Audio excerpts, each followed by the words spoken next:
Sa kaugnay na balita, tiniyak naman ng Kamara na masusunitong babantayan ang implementasyon ng Magna Carta para mas mapangalagaan ng ating mga Pilipinong tripulante. Kasunod ito ng nalalapit na pag-uwi sa Pilipinas ng mga kababayan natin na binihag sa Red Sea.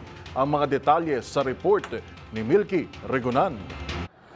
Ikinatuwa ng Kamara ang pagpapalaya sa 17 Filipino seafarers ng MV Galaxy Leader na mahigit isang taon na bihag ng mga Houthi rebels. Ayon kay Tingog Party List Representative Judas Isidre, Chairman ng House Committee on Overseas Workers Affairs, pagpapakita ito ng pag-asa sa ating mga kababayan at patunay na hindi sumusuko ang gobyerno para matiyak ang kanilang ligtas na pagbabalik sa bansa.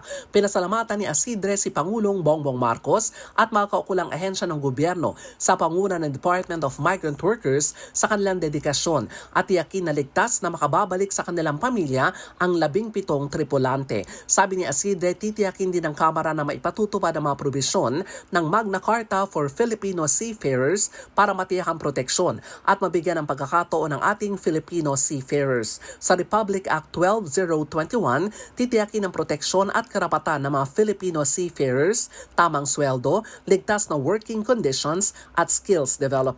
November 2023 nang i-hostage sa mga Houthi rebels ang MV Galaxy Leader matapos maipit sa conflict ng Israel at ng Palestine. Para sa MBC TV Network News, ako si Milky Regunan, una sa Pilipinas, una sa Pilipino.